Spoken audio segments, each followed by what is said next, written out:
Damos paso al quinto panel de este encuentro focal denominado Coordinación efectiva entre la contabilidad y la auditoría para garantizar transparencia. Esta instancia será moderada por el director de Contabilidad Nacional de Costa Rica, el señor Errol Solís. El señor Solís es licenciado en Administración de Empresas con énfasis en Contabilidad por la Universidad Estatal a Distancia, UNED de Costa Rica, y magíster en Asesoría Fiscal por la Universidad para la Cooperación Internacional. Especialista además en NIC/SP, NIF y NIAS, certificado por el Colegio de Contadores Públicos de Costa Rica.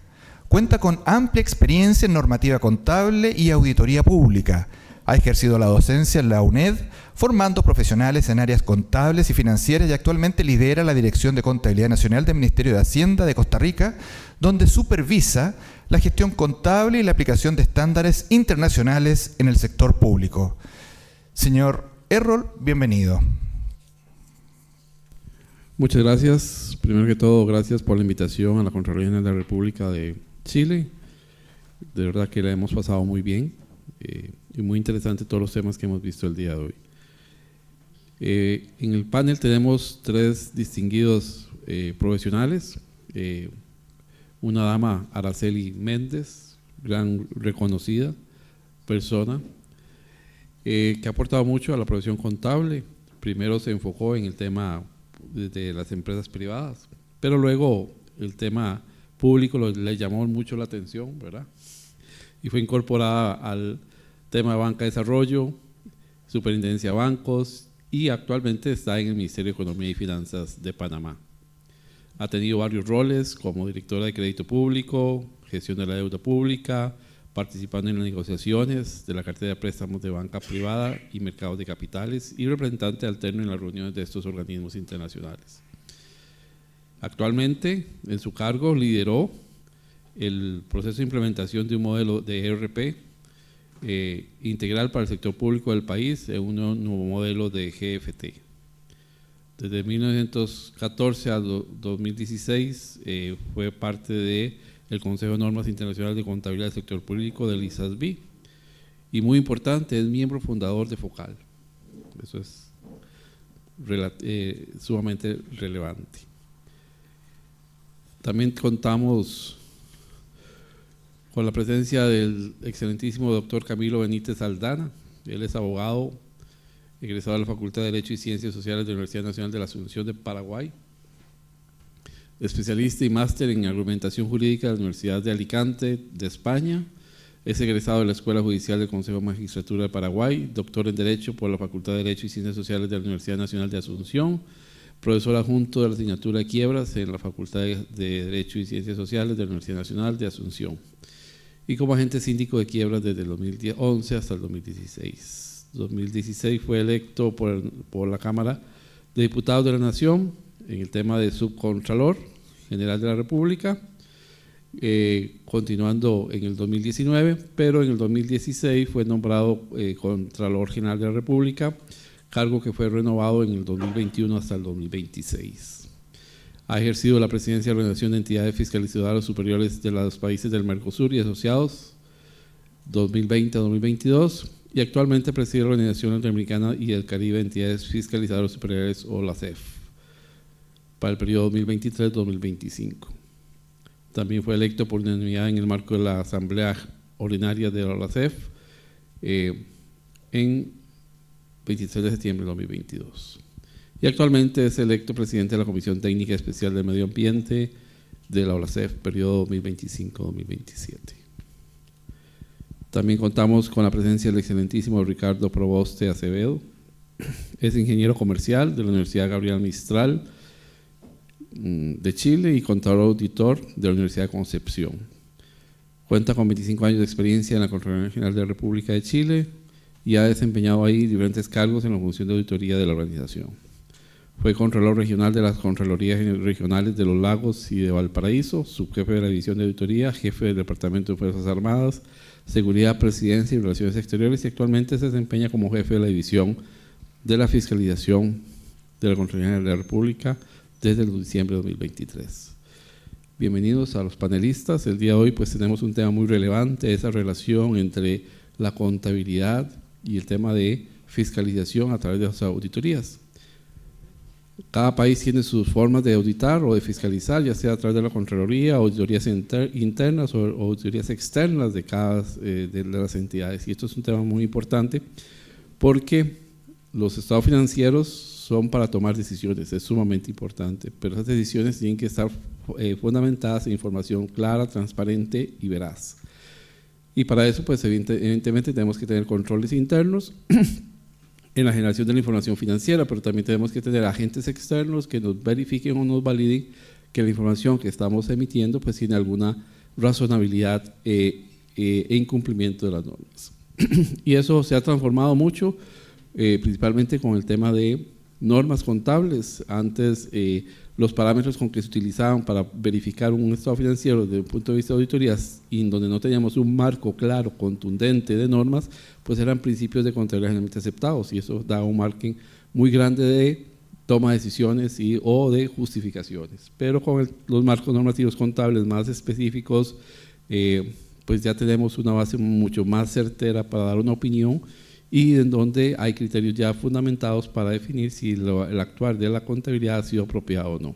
Y dentro de ese marco, pues esperamos recibir los comentarios de parte de ustedes y también la exposición de los panelistas. Vamos a tener una presentación de 12 a 15 minutos de cada uno de ellos.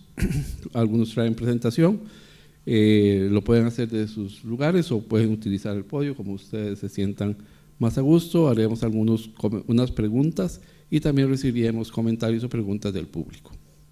Sin más por el momento, le damos la palabra a doña Araceli. Sí, claro.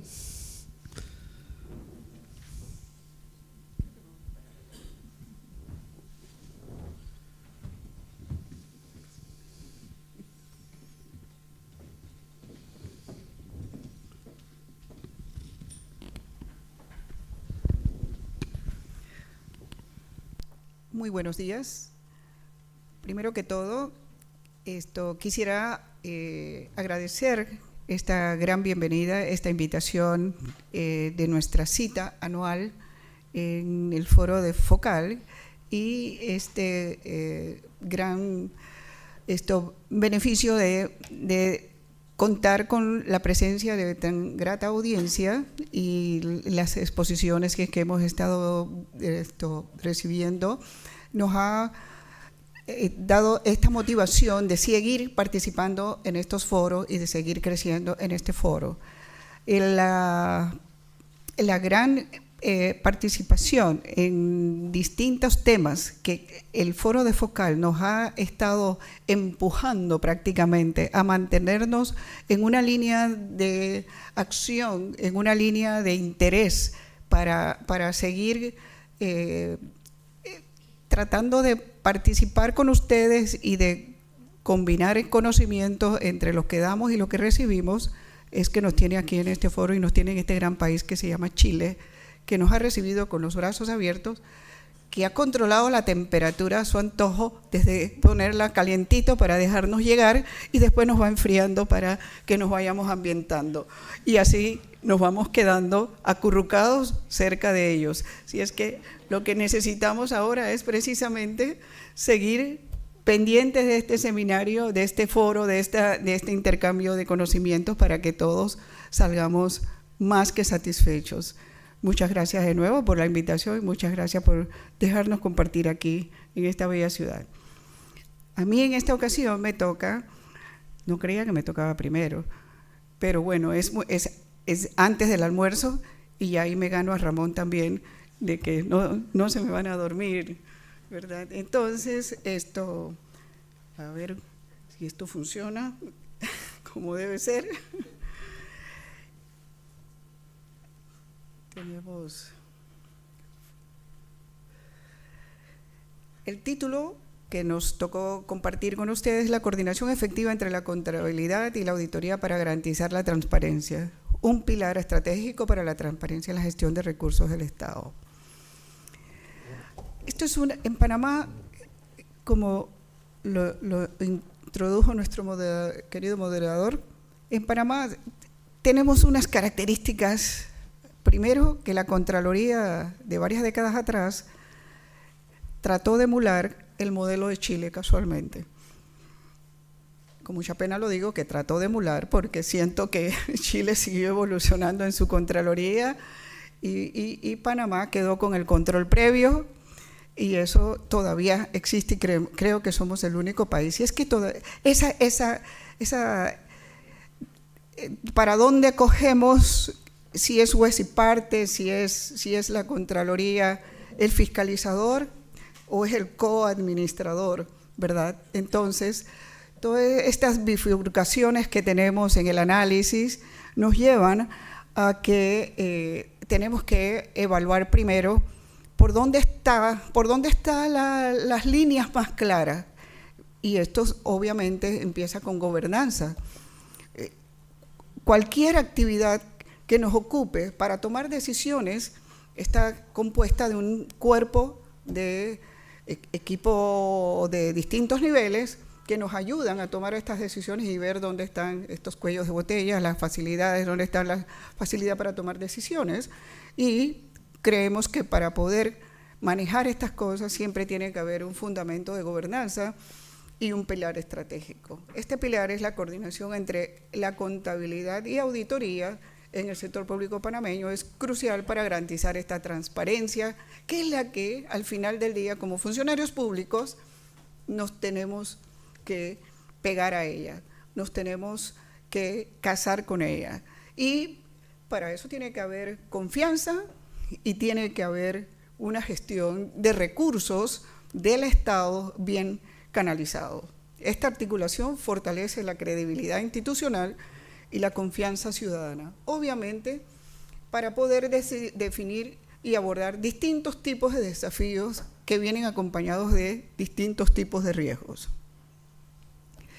En Panamá, desde el punto de vista sistemático, la experiencia demuestra un progreso porque tratamos siempre desde el Ministerio de Economía y Finanzas, que es el ejecutivo, y la Contraloría, que es el fiscalizador, el auditor, entonces, pero con roles de auditoría por recursos públicos y roles de fiscalización de estos recursos públicos, pero los roles de fiscalización los ejecuta de manera casi que paralela o intermedia en la ejecución de la fiscalización, el seguimiento del gasto público.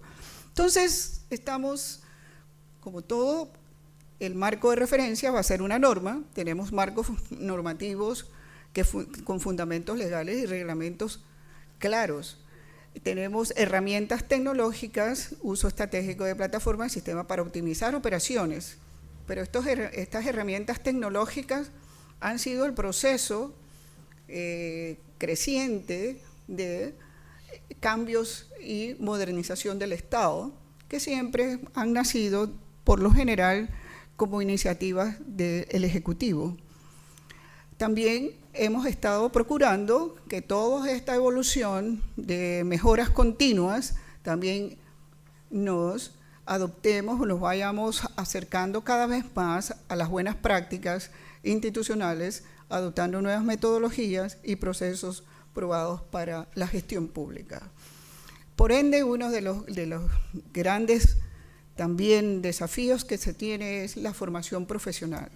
Las capacidades institucionales a nivel del gobierno siempre deben de ser un objetivo primario en cualquier modernización del Estado, porque son estos recursos los que van a garantizar si esta gobernanza se cumple, si estas herramientas tecnológicas se manejan adecuadamente y esto se pueda garantizar, además de la integridad del propio individuo, porque ninguna regla te pone transparencia ni te pone integridad, es la misma persona la que debe de esto garantizarlo.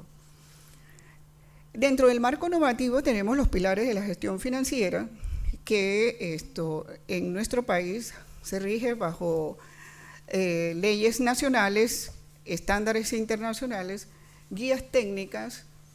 Es una de las metodologías que ha utilizado la Contraloría para adoptar algunas normas. Empieza a trabajar en guías y luego procura implementarlas en el sector en el lado ejecutivo, que es el Ministerio de Economía y Finanzas, acompaña este esfuerzo y nosotros entonces tenemos que implementarlas a través de los sistemas que hemos recientemente, en los últimos 8 o 10 años, ido sistematizando muchos de estos procesos, que son los que también hacen los verdaderos cambios, cómo ir digitalizando más y más los procesos y evitar la discrecionalidad, que siempre la tenemos muy cerca y es la que también evita que se sea transparente cuando existen procesos, cuando existen políticas o existen normas y alguien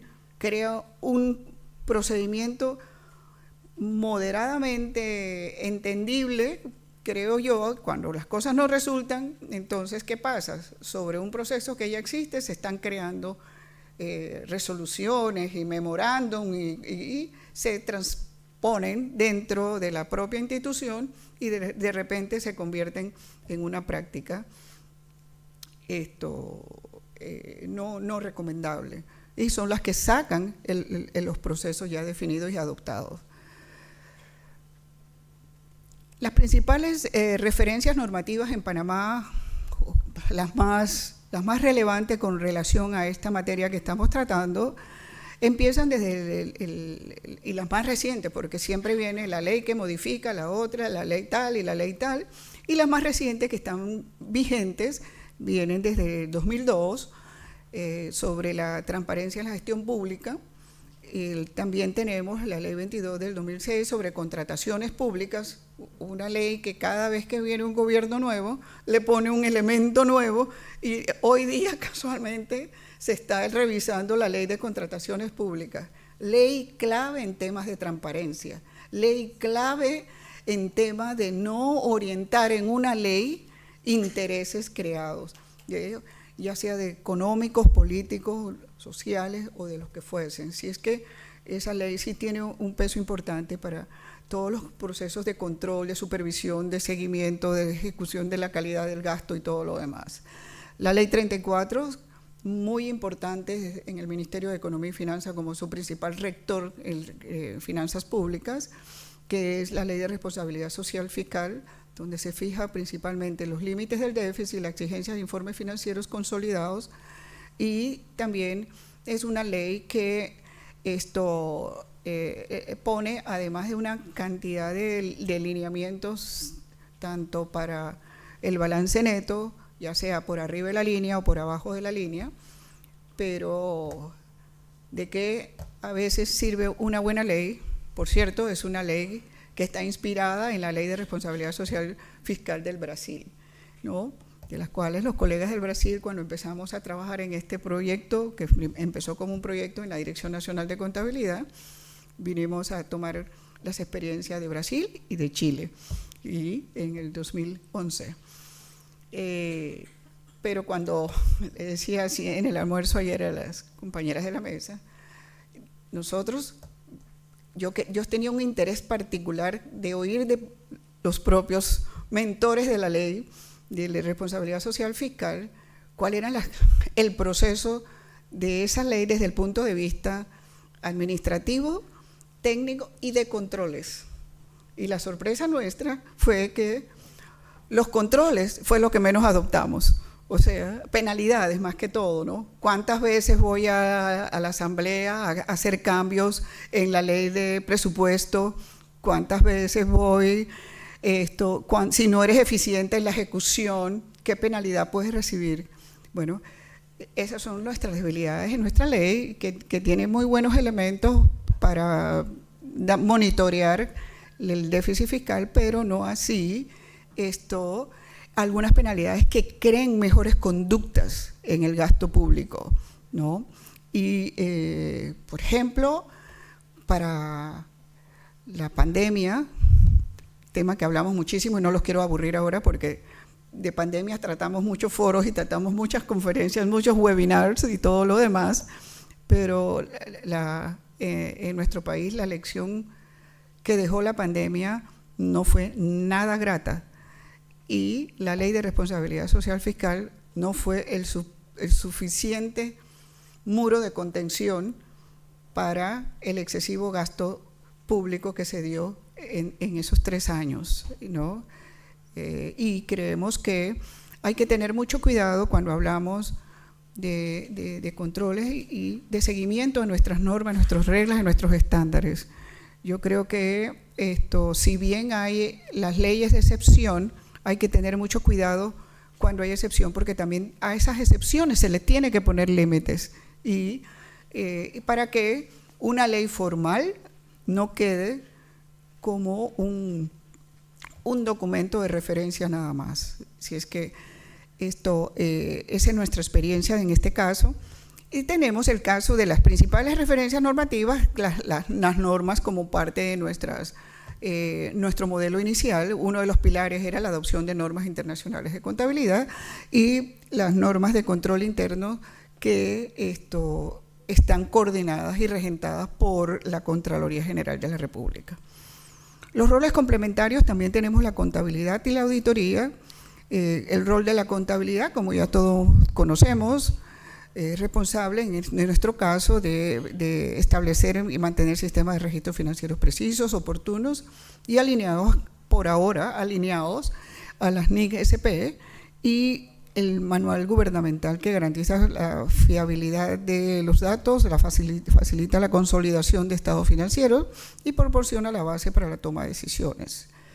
La parte de auditoría verifica la calidad, la transparencia de la información contable una vez se genere esa información desde el Ejecutivo, o sea, el Ministerio de Economía y Finanzas, donde está nuestra Dirección Nacional de Contabilidad como responsable directa, fiscaliza el uso de los recursos públicos, las desviaciones, fomenta la mejora y refuerza la confianza en la gestión pública.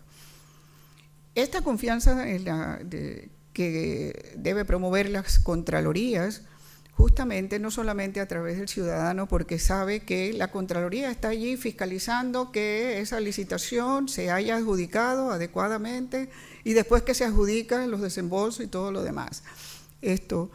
Esa auditoría, fiscalización, porque las auditorías ocurren posterior a los eventos.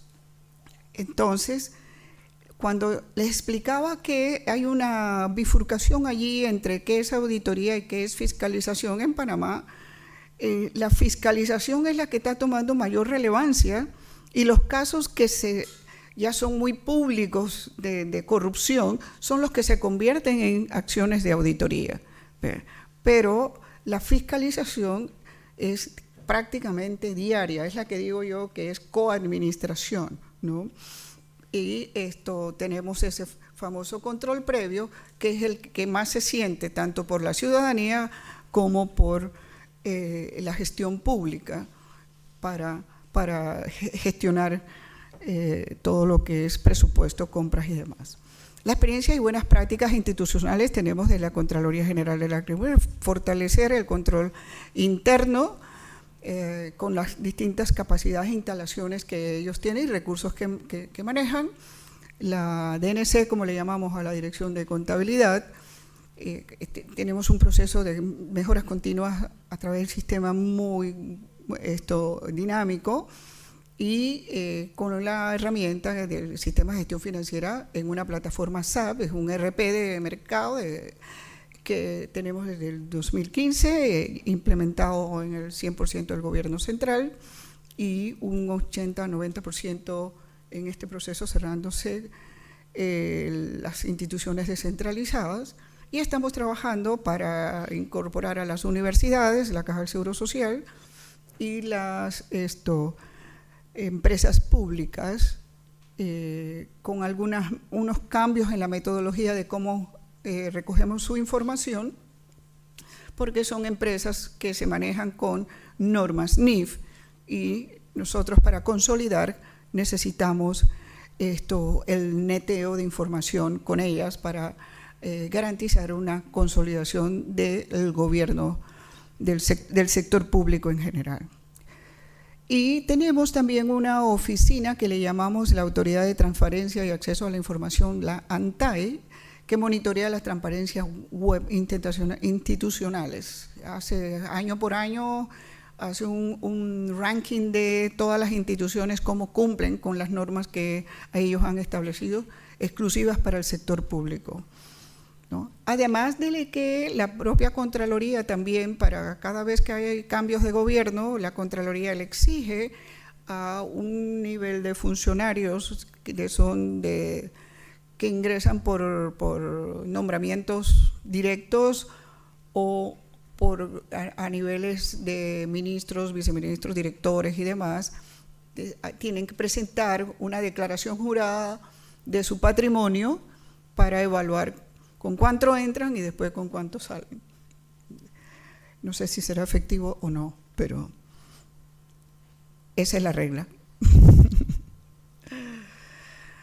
Coordinación activa, iniciativa de resultados claves. Del 21 al 23, las contrataciones abiertas fueron uno de los principales seguimientos, incluso con asesorías que hemos recibido de los organismos multilaterales sobre estas materias de contrataciones públicas, también la modernización del portal de compras, ¿no? Y buscando siempre la trazabilidad y la facilidad en la fiscalización.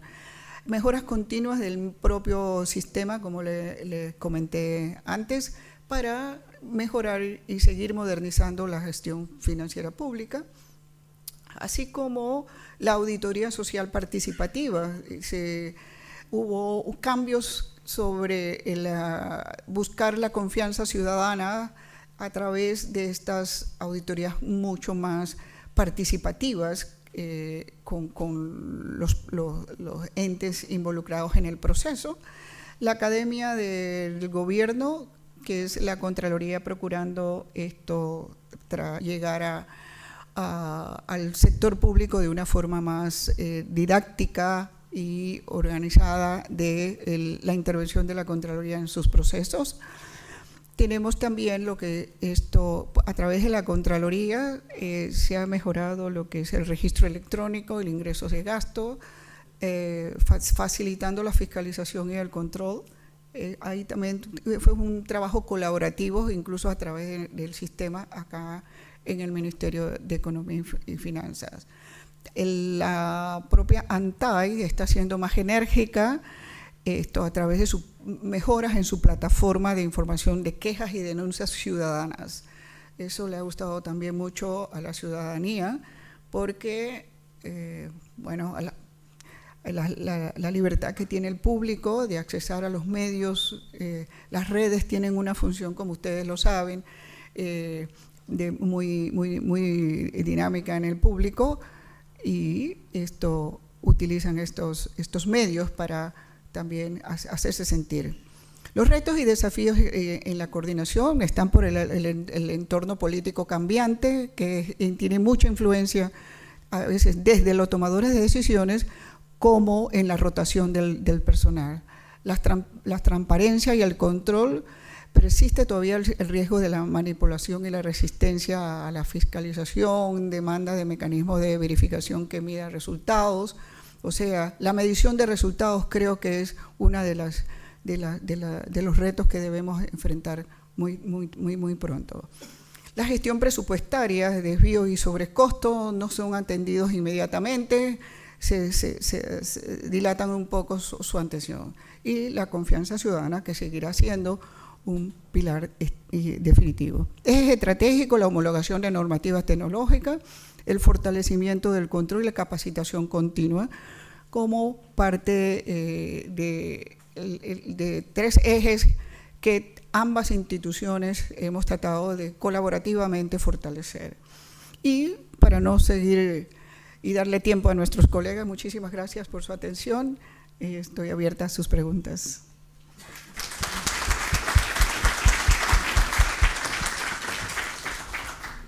Muchas gracias, doña Araceli, por darnos la visión de Panamá y darnos esos tres ejes fundamentales que nos están dando, de la parte tecnológica, la capacitación y la normativa.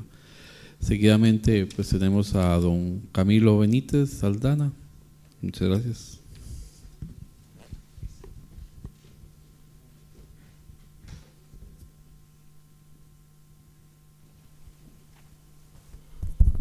Muy buenos días a todos y a todas. Un agradecimiento especial a la Contralora General de Chile, a Dorothy, por haberme invitado. No es la primera vez que tengo que hacer una ponencia frente a un auditorio donde posiblemente todos los integrantes de la sala tienen mucho mayor conocimiento que yo sobre el tema que voy a hablar. Si es que voy a tratar de hacerlo de una perspectiva diferente. El equipo técnico de la Contraloría General de la República del Paraguay, con la enorme colaboración de Copilot y ChatGPT, han preparado una presentación muy interesante para todos ustedes, para este foro de contadores, donde posiblemente sea yo el único no contador en la sala.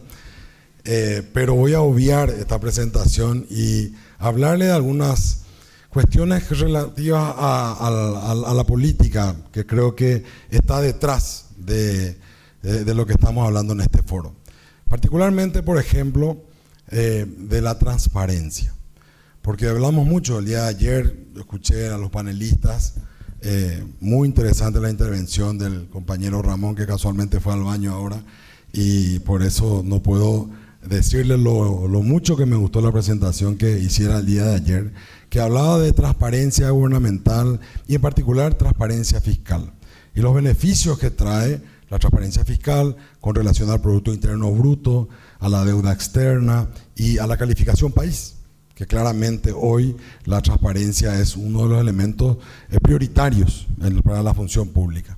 Hay una frase que yo no la inventé, pero que la repito tanto que ya me creo casi coautor de esta frase, que dice: la transparencia es para el sector público lo que es el mercado para las empresas. Y analicen un poco esta frase: la transparencia es para el sector público lo que es el mercado para las empresas. Imagínense la competitividad del sector privado y del sector de las empresas si no tuviesen mercado, ¿verdad? Qué poco eficientes serían. Así, la transparencia hace que nosotros, los funcionarios públicos, seamos mejores en nuestras competencias, en la manera que administramos el dinero público. Y por supuesto, la transparencia hoy con la tecnología, con la digitalización, hace que también la gente pueda colaborar a mejorar nuestra función. Porque todo el mundo, la famosa la frase participación ciudadana, a través de los procesos de transparencia, la gente también se convierte en pequeños contralores que hacen que tengamos la obligación de ser más eficientes. Yo recuerdo hace 20, 30 años cuando empezaba yo a estudiar, no existía transparencia en las universidades, en el Estado, nadie tenía acceso a la información pública.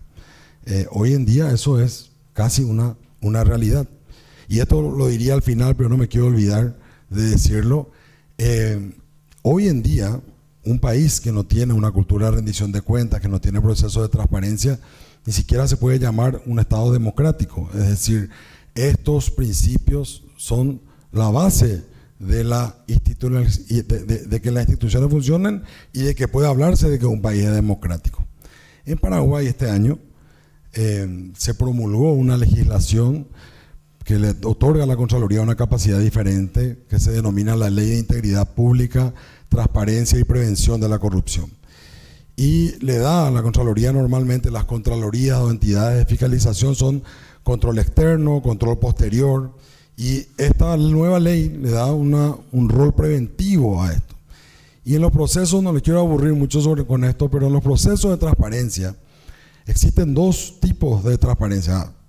Me enteré yo hace poco de esto porque no lo sabía. La transparencia pasiva, que es la obtención de datos públicos a través de la solicitud que hace un ciudadano. Estas leyes de ley de acceso a la información pública, ¿verdad? Que le da al ciudadano la posibilidad de poder peticionar a sus autoridades: quiero esta información. Eso en Paraguay desde el año 2013 funciona muy bien y hay un mecanismo de auxilio jurisdiccional para los casos de que un funcionario no quiera dar esta información. Pero el otro proceso de la transparencia tiene que ver con la transparencia activa, es decir, la obligación que tienen las instituciones públicas de poner en formatos abiertos para la ciudadanía la información del Estado Paraguay, de nuestro Estado. En esto encontramos un enorme desafío, especialmente en los gobiernos departamentales, en las municipalidades, en las gobernaciones. Es muy difícil. Aquí hay compañeros de Paraguay que dirigen, que son funcionarios del Ministerio de Economía, y ellos conocen muy bien lo difícil que es encontrar información patrimonial de los municipios, de las gobernaciones. Obviamente el gobierno central tiene mayor formalidad y mayor tecnología, pero hacia el interior del país vemos mayores desafíos con relación a eso. Decía, estábamos conversando anoche con relación al privilegio que es estar aquí en Santiago, en Chile. Es un verdadero placer, más en esta época el clima ayuda mucho, mi querido Ricardo, la comida. Y hablábamos de los chilenos y de cómo son los chilenos. Yo no sé si es una percepción mía de que son especiales los chilenos, no quisiera decir son diferentes a los demás latinoamericanos. Hablan diferente, tienen una suerte de cultura diferenciada. Puede ser por causa de los Andes, quizá el aislamiento del chileno hace que sea un poco diferente. Lo único que encuentro yo de denominador común, ¿verdad?, en esta, y quiero decir, esta injusta batalla que existe con Perú acerca del pisco, que los peruanos por algún motivo creen que inventaron el pisco y hasta le pusieron un nombre a una zona para justificar el argumento de que son los peruanos los dueños del pisco. Si existe algún peruano aquí este mismo chiste hago, pero en sentido contrario cada vez estoy en Lima y le bajo la caña a los chilenos, pero con todo. Pero bueno, uno debe acomodarse al auditorio siempre. Chile tiene una particularidad, y la Contraloría General de Chile tiene ciertas particularidades que no tienen las otras entidades de fiscalización de nuestra organización. Y hay 3 ejemplos que me gustaría mencionar. Por ejemplo, el Tribunal de Cuentas, es decir, la capacidad juzgadora, porque no solamente es una institución de control externo, sino también hace juzgamiento a través de jueces de cuentas que tiene. Es como que tiene una dualidad de competencia. Chile tiene la mayor cantidad de información digital de todo el Estado o de todo Chile. Es decir, mientras nosotros, por ejemplo, en Paraguay, debemos mendigar a las instituciones del Estado que nos den acceso a la información del patrimonio público que está en estado digital, en estado informatizado, tenemos que pedir, ¿puedo acceder a esta información? Ministerio de Economía, Poder Judicial. Sin embargo, la Contraloría de Chile tiene más cantidad de información que el presidente de Chile. O sea, es algo increíble. Y se imaginan lo que pueden hacer, los controles que pueden hacer teniendo la titularidad de toda esta información. Y así también ocurre con la titularidad de la política contable de Chile. Que estuve ahora mirando, los chilenos dirigen la política contable del país y a la vez fiscalizan. O sea, el tema que nos une hoy. Coordinación efectiva entre la contabilidad y la auditoría para garantizar la transparencia. El modelo chileno, y no digo que sea el ideal, pero sí es un modelo interesante que deberían, quizá ustedes los expertos en materia contable, analizarlo. Imagínense que quien controla es quien a la vez dirige la política contable del país. Tiene la Contaduría Nacional, creo que se llama aquí en Chile. Nosotros tenemos una relación, ya hablando un poco de lo que realmente me invitaron a que hable, que estoy tratando de eludirlo de todas las maneras posibles, pero la coordinación entre la contabilidad y la auditoría. En Paraguay, quien dirige la política contable del país se llama Ministerio de Economía y Finanzas. Acá tenemos 2 dignos representantes, funcionarios del Ministerio de Economía. Ellos son los que establecen la política contable del país. Y el relacionamiento que tiene con las entidades de fiscalización son a través de las auditorías gubernamentales, ¿verdad?, donde el Ministerio de Economía establece cómo debe ser, el deber ser, y nosotros lo que en todo caso vemos el cumplimiento de dichas políticas, ¿verdad? Y aquí hay una situación que creo que es normal, ¿verdad? Nadie le quiere al Contralor, o sea, y ustedes pueden ser testigos de esto, porque nadie le quiere a su propio contador cuando el contador es el auditor interno, por ejemplo, ¿verdad?, de una empresa. Yo siempre le digo a los empresarios cuando hablamos de esto, o sea, el auditor interno en la fiesta de fin de año nunca es el mejor amigo de todos, porque es el que le está haciendo recomendaciones, cómo tienen que hacer, cómo tienen que mejorar, cuándo se sanciona un uso indebido. Bueno, y lo mismo ocurre en Paraguay. O sea, yo solamente soy querido fuera de Paraguay. Adentro de Paraguay soy como el Judas Kai. No sé si eso existe aquí en Chile. Nosotros tenemos una fiesta en Paraguay de San Juan y la persona más odiada es el Judas. Y es un muñeco que le ponen bomba y le queman al final de la fiesta. Bueno, nosotros siempre somos candidatos a Judas Kai en las fiestas nacionales. ¿Cuál es la relación? Y la relación no es la que debería ser, no es la ideal. ¿Por qué? Porque en este caso mis compañeros y amigos aquí del Ministerio de Economía, claro, ven la auditoría como una suerte de enemigo, ¿verdad? El control como si fuera una contraparte. ¿Por qué? Porque el que te controla, te consulta, te pide información, te dice que estás haciendo mal, cómo mejorar. Y eso muchas veces no se toma bien, ¿verdad? O sea, ¿quién se cree este tipo que ni siquiera es contador ni economista a decirme cómo yo tengo que manejar la política contable de mi país? Y es por ello, y aquí aprovechando para darle un poquitito de tiempo acá a mi querido amigo Ricardo, es que creo que sí podría ser la recomendación de mejora, de ver la auditoría o el relacionamiento entre la contabilidad y la auditoría como una alianza estratégica para mejorar la función o la gestión pública. O sea, no verlo como una contraparte, sino que verlo como un aliado, ¿verdad? Que lo podemos usar para poder mejorar nuestra política de contabilidad y al mismo tiempo implementar los procesos de transparencia. Por último, y para decir esto, en todos los países que funciona el control, el órgano que controla debe ser independiente del órgano a quien controla. ¿Verdad? Los países que tienen contralores independientes del poder a quien debe controlar son los países que tienen mejores controles, ¿verdad? La independencia de los órganos de control. Para la implementación de los procesos de transparencia de la información patrimonial de los estados, como no dependen de un órgano independiente, como sí aquí en Chile, por ejemplo, ¿verdad? Ahí es cuando yo creo que encuentran el mayor desafío. Porque si el presidente de la República o el ministro de Economía no quiere que la gente se entere qué es lo que están haciendo ellos, es improbable que le den al público toda esta información, ¿verdad? Entonces, aquí es donde creo que el modelo chileno podría ser un modelo emblemático para todos nuestros países. Muchas gracias.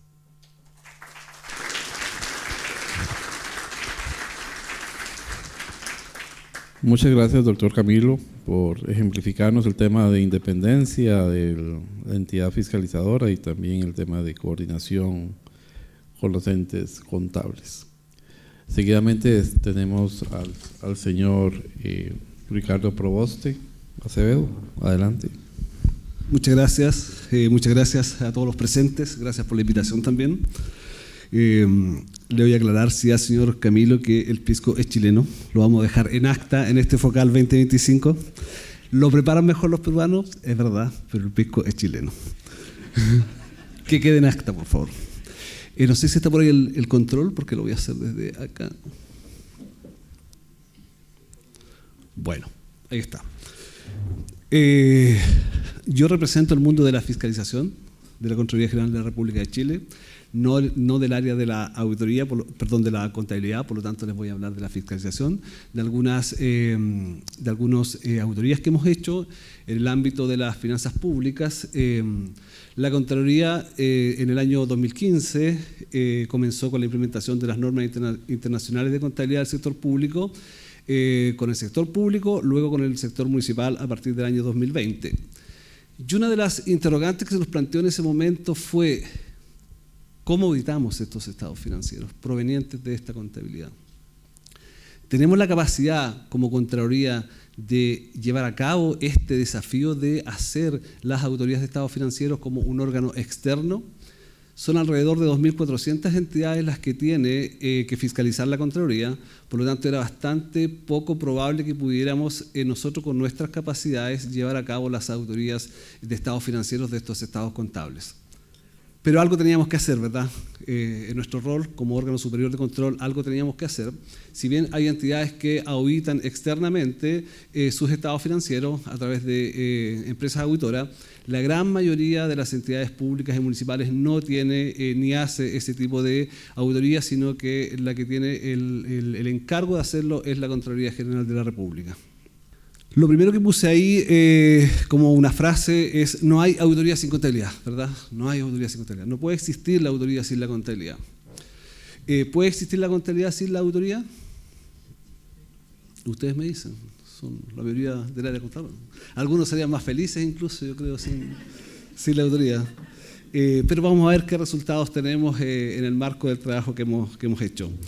Primero, claro, la contabilidad se relaciona con la fiscalización a través de lo que hace, lo que expresan los estados financieros, que es básicamente la transparencia. Se ha dicho harto, se ha dicho bastante acá acerca de la transparencia y la rendición de cuentas, que es mucho más relevante, tal cual lo decía Camilo, en el sector público que en el sector privado incluso, porque en el sector público le estamos rindiendo cuenta a todos los contribuyentes, a todos los que aportan recursos a través de sus impuestos para el desarrollo de actividades de inversiones financiadas con gasto público. Para la toma de decisiones, la contabilidad es absolutamente necesaria para la toma de decisiones de los altos directivos de las instituciones, buenas decisiones marcadas en información contable, financiera correcta, íntegra y necesario que sea auditada también. Prevención de fraudes, para prevenir fraudes y errores. Muchas de las acciones que lleva a cabo la Contraloría en sus auditorías es justamente desde la información contable y financiera descubrir o encontrar algunos datos inusuales para luego hacer investigaciones más en detalle y con ello prevenir fraudes y errores. Y obviamente asegurar el cumplimiento normativo. No es posible llevar a cabo una contabilidad sin que sea sobre la base de normas que existen y que sean aplicadas y que por lo tanto puedan ser además comparados esos estados financieros con otros estados financieros dentro del país o a nivel internacional inclusive. Esta relación entre fiscalización y contabilidad, la fiscalización financiera actúa como un mecanismo de control para asegurar que la información contable sea veraz, completa y que los recursos se usen correctamente, además de ajustarse a las normas establecidas como lo señalábamos. Control sobre el uso de los recursos públicos, la confianza ciudadana, la mejora continua de la gestión pública y la detección de corrupción y malversación. Para todo ello es necesario contar con información contable, contar con información bien construida, con estados financieros que sean confiables e íntegros. ¿Cómo nos ha ido en este trabajo? La verdad que no muy bien. No muy bien en cuanto a los resultados de los trabajos que hemos hecho en materia de auditoría de estado financiero. Ustedes pueden ver ahí que entre los años 2019 y 2024 llevamos a cabo 73 auditorías de estados financieros en la Contraloría General de la República de Chile. 73 auditorías de estados financieros, 50 en el sector central, en la administración central, y 23 en el sector subnacional, entidades del sector municipal. Y el 100%, vale decir las 73 auditorías que llevamos a cabo, todas terminaron con una abstención de opinión. Eso es complejo porque terminar con una abstención de opinión implica que los auditores no pudieron dar fe debido a que no obtuvieron evidencia suficiente y adecuada para pronunciarse acerca de la razonabilidad de esos estados financieros. Una abstención de opinión se presenta cuando el auditor precisamente no puede emitir una opinión sobre esos estados financieros, debido a que no se ha podido, como dije, obtener esa evidencia suficiente y adecuada, ya sea originada por limitaciones al alcance de la auditoría o por incertidumbres significativas relacionadas con el control financiero, contable y presupuestario. Hay que decir, eso sí, que estas eran las primeras auditorías que llevaba a cabo la Contraloría, Auditoría de Estado Financiero, como órgano externo, de control externo, a entidades que habían asumido hace poco las normas internacionales de contabilidad del sector público. Y ese primer ejercicio efectivamente tuvo este problema que los resultados no fueron muy buenos en cuanto a que el 100% terminó con abstención de opinión. En términos generales, las abstenciones se dieron por falta de análisis que explique o sustente los saldos contables, controles internos débiles e inexistentes, registros contables inexistentes y debilidades relacionadas con las tecnologías de información.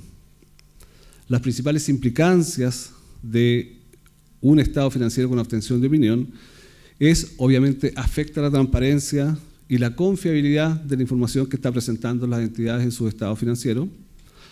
Hay riesgos también de gestión financiera deficiente.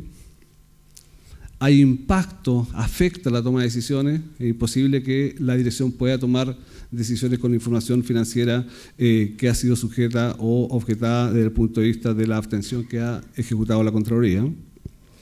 Necesidad urgente de mejoras en materia de control interno. Hay también un riesgo de fraude implícito, inherente, y afecta también la reputación institucional de las instituciones que están siendo objeto de estas auditorías. Veréis ustedes los principales rubros que fueron objeto de las abstenciones de opinión.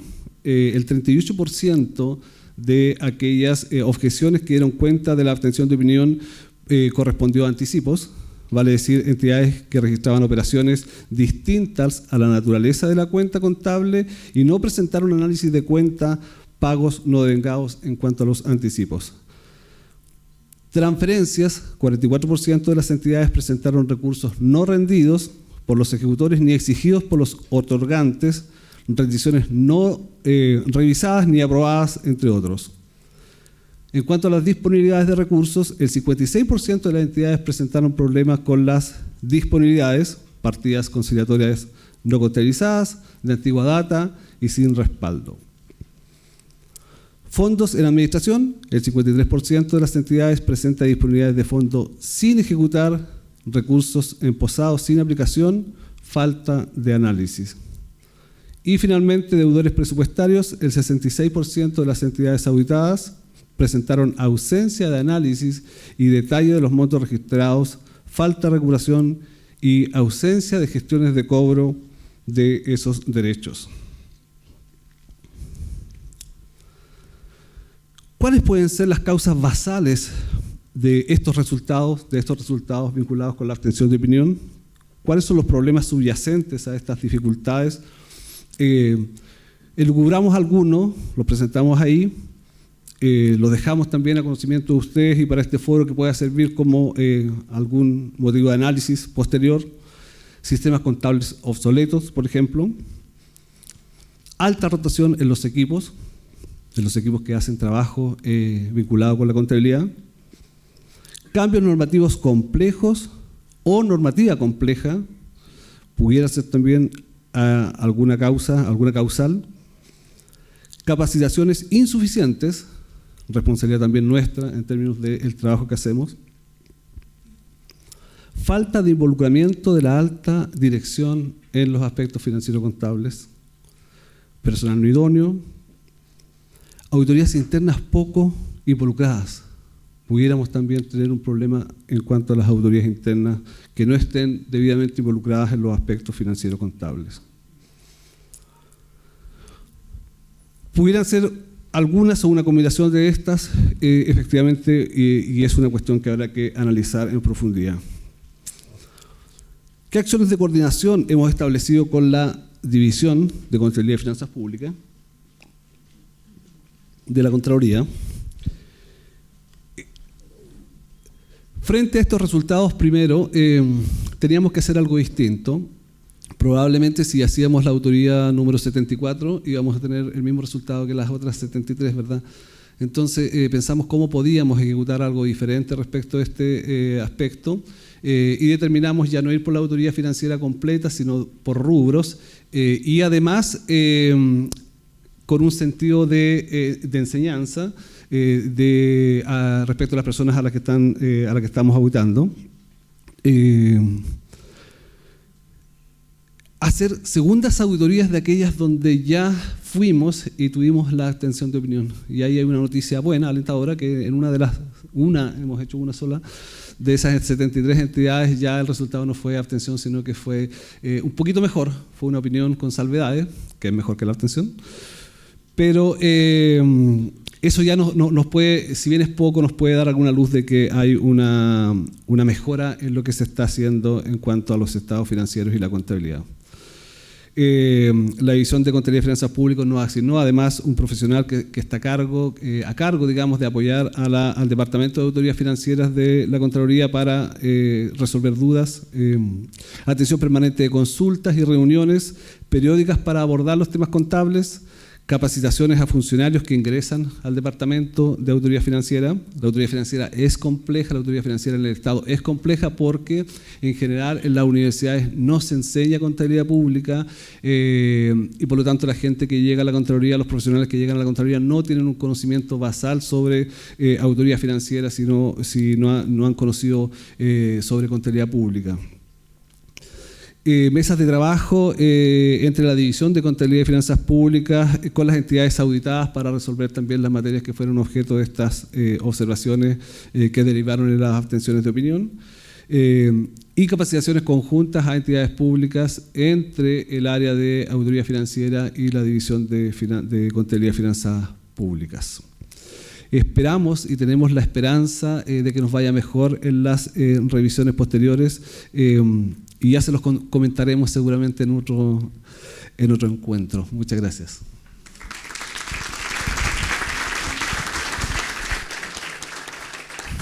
Gracias, don Ricardo, por darnos una radiografía que probablemente se replica en los otros países latinoamericanos, la situación de abstenciones y el tema de limitaciones de opinión por parte del ente fiscalizador para los estados financieros. Y eso es un tema muy pues recurrente en las entidades.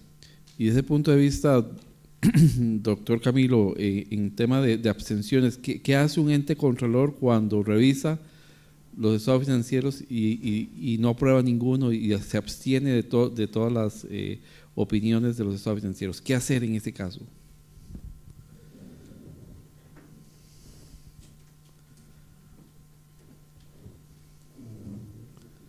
Bueno, en la mayoría de las auditorías financieras que hacemos son con salvedad, como dice aquí Ricardo, un poquitito mejor que la abstención. En los casos de abstención, para nosotros hay un principio de fraude, ¿verdad? Cuando se rechaza el balance y nuestra legislación interna paraguaya obliga a la Contraloría a la remisión de los antecedentes del Ministerio Público. Es una de las situaciones más complejas porque nosotros tenemos la obligación constitucional de presentar un dictamen sobre todo el ejercicio de la ejecución presupuestaria del año, ¿verdad? Y ese informe se presenta una vez al año. En teoría debería servir para que el Congreso pueda aprobar el presupuesto seguidamente, ¿verdad? Con las recomendaciones que hace la Contraloría. Es una situación muy, muy recurrente. Las observaciones de la Contraloría al gobierno central en particular son muy recurrentes en el sentido de que no hay un sinceramiento de los estados contables, ¿verdad?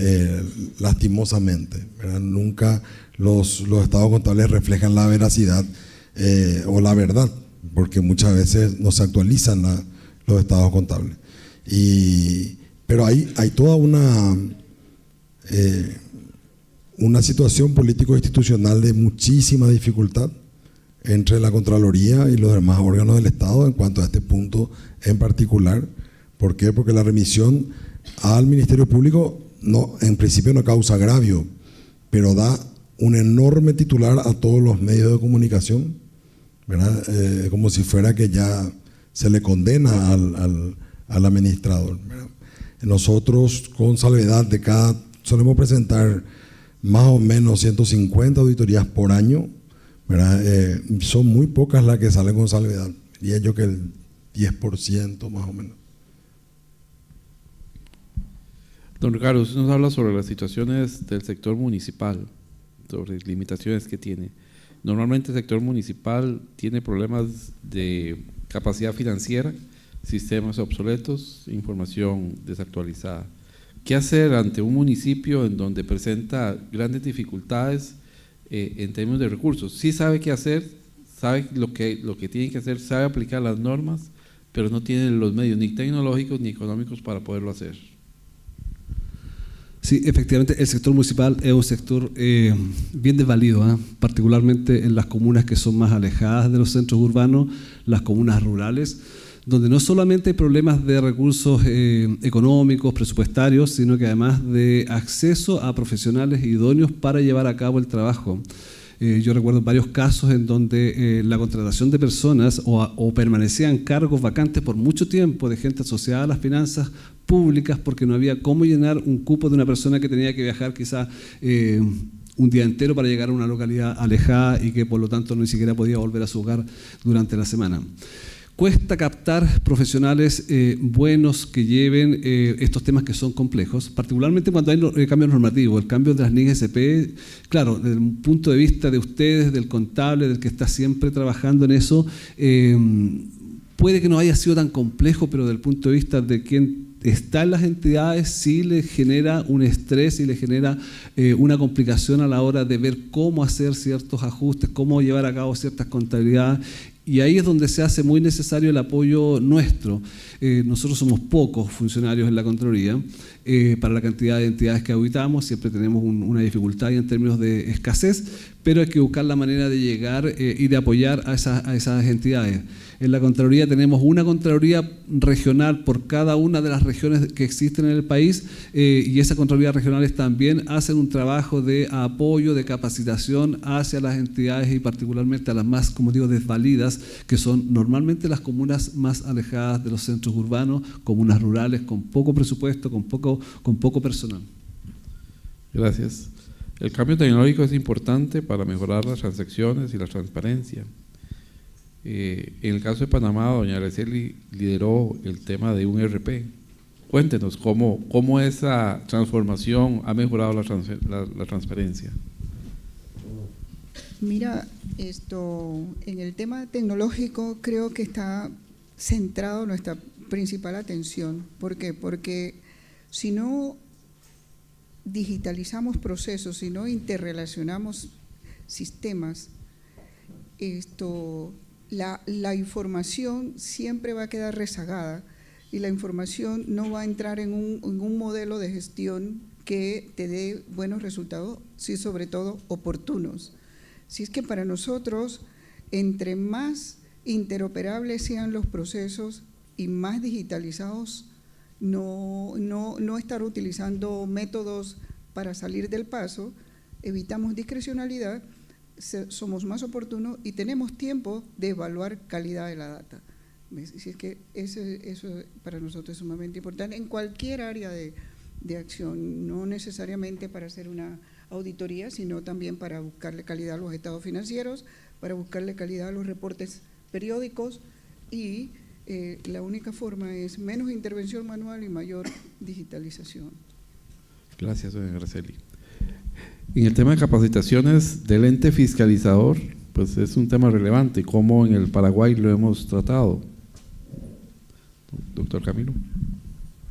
Discúlpame, repite la pregunta, por favor. Digamos, la capacitación es importante, no solamente de los que hacen la contabilidad, sino también de los que fiscalizan, porque a veces el fiscalizador llega con un criterio, pero es un criterio meramente de auditor, no conocimiento de cómo se hace la contabilidad, y eso a veces genera opiniones que van, digamos, un poco desfasadas de los conceptos contables. ¿Cómo en el Ecuador, en Paraguay has tomado en cuenta este tema de capacitar a los fiscalizadores en temas contables? Realmente es muy buena tu pregunta. Nosotros tenemos un instituto de capacitación de la Contraloría, porque la Contraloría también, así como hablábamos en el caso de Chile, que dirige la política contable de la nación chilena, la Contraloría impone las políticas de control interno, por ejemplo. Entonces tenemos todo el tiempo capacitación. Y aquí es donde el trabajo con el Ministerio de Economía y Finanzas es clave a los efectos de entrenarle a nuestros auditores en materia de las normas que dicta el Estado en política de finanzas públicas y de contabilidad, y por sobre todo la experiencia extranjera, con lo que hablaban esta semana de los principios de normas internacionales. Nosotros tenemos posiblemente, y lo digo esto con mucho orgullo, pero con humildad, el plantel más capacitado a nivel técnico del Paraguay. Yo tengo 1.100 funcionarios, de los cuales el 80% son profesionales, y dentro de eso la mayoría contadores o economistas. Y este entrenamiento que tiene el Paraguay hace más de 30 años fuera del país en esta materia hace que podamos ser pioneros en esto, ¿verdad? Ahora, claramente, como decía yo hace rato, siempre existe una relación tensa un poco con quien tiene que dirigir la política de las finanzas públicas, con el Ministerio de Economía en este sentido. Muy en particular cuando nosotros hacemos cumplimiento de eso, es decir, cuando decimos, bueno, aquí no se está cumpliendo con la propia norma que el propio ministerio dicta, y no, ustedes mismas no lo están cumpliendo. Entonces ahí hay siempre pero sí, tenemos un instituto dentro de la Contraloría, nuestra propia academia, digamos, ¿verdad? Y le formamos a nuestros auditores dentro y fuera del país. Es absolutamente necesario y de una relevancia absoluta que el auditor tenga mucha preparación en la materia.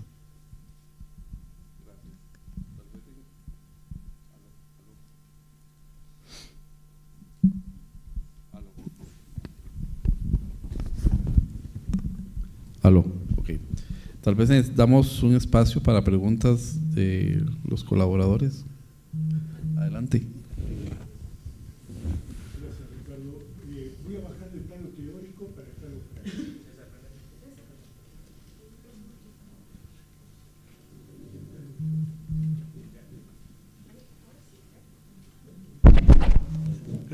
Voy a bajar del plano teórico al plano práctico. La abstención de opinión es un principio de auditoría, es una norma de auditoría aplicada al sector privado.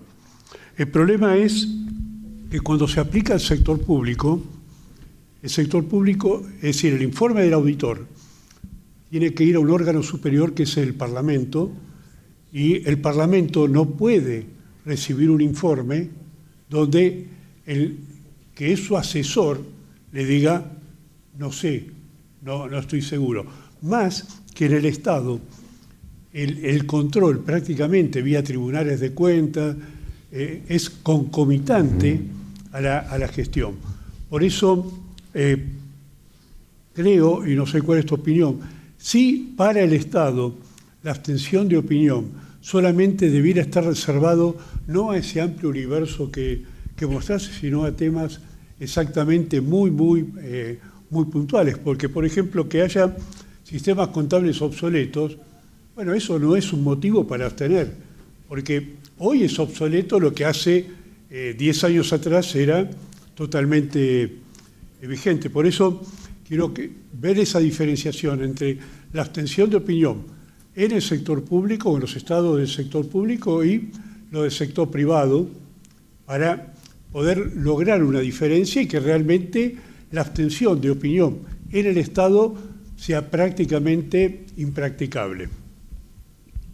Perfecto, gracias por la pregunta. Es una buena pregunta, de hecho es una cosa que analizamos desde el tiempo que asumimos en este rol, porque esas 73 auditorías se habían efectuado justamente y venían terminando en sus últimas ejecuciones en ese tiempo, de dar una mirada a esas abstenciones, a esas 73 abstenciones, porque además eran auditorías que iban sobre el universo y muestra fiscalizable en términos de una auditoría de estado financiero, y por lo tanto iban sobre la organización completa. Y eso es muy complejo. En la Contraloría y en Chile no tenemos la obligación de remitir los informes al Congreso, ni estamos sujetos a aprobación de los informes por parte del Congreso.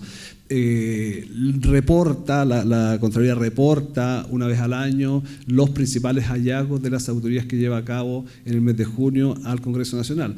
Pero es por un convenio que existe, no hay una obligación legal sobre eso, por el carácter autónomo además de la Contraloría. Pero efectivamente el que nosotros digamos que nos abstenemos de opinar es una cuestión que trasciende, ¿verdad?, incluso el funcionamiento de una entidad pública, porque ¿cómo podría seguir funcionando si sus estados financieros no pudieron ser revisados, ni siquiera aprobados, revisados? Y esa vuelta que le dimos fue ya no entrar con los estados financieros, que además, dicho sea de paso, y lo señalé, pero eran las primeras auditorías que se hacían, incluso algunas de ellas piloto, una vez puesta en funcionamiento las nuevas normas de contabilidad del sector público. Por lo tanto, ahí hay un disclaimer que habría que hacer. Pero no obstante eso, lo que definimos, lo que decidimos es ir sobre rubros, es revisar rubros de auditoría y no a la entidad completa para ver dónde están los problemas específicos en una entidad que pudieran afectar mayormente la opinión del auditor en el caso de llevar a cabo esta auditoría de estado financiero. Y también probar, a lo menos con algunas, una segunda auditoría de aquellas donde hubo abstención de opinión en la primera para ver ese estado de avance, que yo les mencionaba que habíamos hasta el momento llevado a cabo solo una. Gracias. ¿Alguna otra pregunta?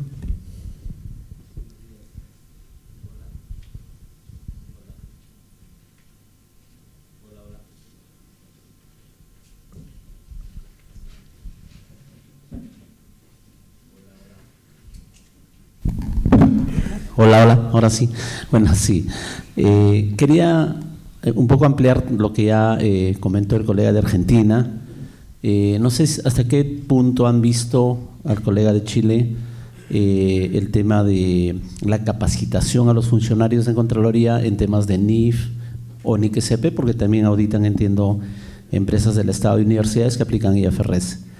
Eso porque efectivamente lo que estamos viendo en Perú, en Perú la Contraloría está exigiendo a los funcionarios, a sus propios funcionarios y a las sociedades de auditoría externa que auditan entidades del Estado a que tengan, por ejemplo, formación y certificación en NIF y NIC-CP, equivalente obviamente al grado de exigencia a los preparadores de información, que son los contadores que también tienen que capacitarse y certificarse. ¿Por qué? Porque lo que se ve es justamente que las opiniones que están dando los auditores van más por aspectos de control, como ya lo dijo, sistemas contables obsoletos, control interno débil, falta de clasificación, que en realidad desde la perspectiva de la NIC-CP no es lo que predomina. La NIC-CP busca la utilidad de información en base a que hay una razonabilidad, y la razonabilidad muchas veces depende más del valor que se da a los activos, a las provisiones, las garantías. Los activos reflejan el potencial de servicio, más que de hecho son importantes los temas de control. Entonces eso es un enfoque que de hecho está costando también en Perú, porque los auditores van con un enfoque obviamente de control y los preparadores están queriendo dar utilidad a la información, potencial de servicio. Entonces no sé qué tanto ya desde la perspectiva de formación en Chile están viendo ese alineamiento vía la formación y certificación. Como digo, Perú acaba de sacar la Contraloría una directiva y que genera un revuelo, porque dijeron, ¿cómo es que va a hacer todo ese proceso? Pero ya como que alinea que la opinión esté también enmarcada en el enfoque de preparación, ¿no? Esa era la pregunta. Ok. Ricardo. Gracias por la pregunta al colega de Perú. Mira, en la última lámina, cuando yo puse las causas basales, probables causas basales, no tiene que ver con la abstención de opinión en cada auditoría. Cada auditoría, cada informe da cuenta de los problemas que se determinaron para llegar a la conclusión de la opinión, de la abstención de opinión.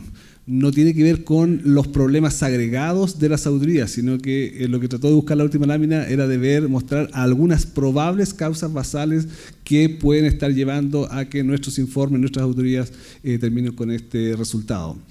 En cuanto a la capacitación, una vez que se creó este Departamento de Auditorías Financieras nuestra, lo que hicimos es capacitarlos en la materia a través de la División de Contabilidad y Finanzas Públicas, y hemos seguido también capacitándolos, buscando las necesidades a través del CEA, del Centro de Estudio de la Administración, que es una especie de instituto de educación que está en la Contraloría y a través del cual se capacitan a los funcionarios públicos en general y también a los funcionarios nuestros, digamos. Este instituto, este CEA, capacita permanentemente en aquellas necesidades que se puedan advertir y donde sea más preponderante su participación. Por lo tanto, hay capacidades, digamos, siempre va a ser necesario, porque yo lo que advierto, lo que mencioné también, que en general en las universidades no se enseña, en Chile por lo menos, contabilidad pública. Muy pocos la tienen, en algunos casos no es obligatorio, es un ramo opcional, y eso hace que las personas que llegan a trabajar a lo público les cueste mucho entender el concepto o, por ejemplo, el presupuesto conectado, interconectado con la contabilidad. Está también, y estamos insertos hoy día, el año pasado también hicimos el primer curso o el primer adiestramiento de funcionarios auditores con PESA, con este programa de la IDI, de ITOSAI, que capacita en autoridad de Estado Financiero, autoridad de cumplimiento y autoridad de desempeño. También tenemos ahí personas del departamento que van a ser capacitadas este año y el año que terminó recién y que dan el examen prontamente para certificarse como auditores PESA. Hay esfuerzos y es absolutamente necesario seguir haciendo esfuerzos para que nuestros auditores tengan las capacidades para llevar a cabo las auditorías como corresponde y de acuerdo con las normas internacionales ISAI y otras. Bueno, muchas gracias. Muy interesante los temas que hemos planteado el día de hoy, esa relación ente fiscalizador y administración activa, que es un tema que hay que seguir discutiendo por un tema de poder tener una relación entre coadministración o asesoramiento. Son temas ahí que después hay que ver esa relación. Pero bueno, para mí fue un gusto y un placer haber compartido con altos profesionales en estos temas. Me voy satisfecho por lo expuesto el día de hoy por parte de ustedes y la audiencia, las preguntas que han hecho. Muchas gracias a todos.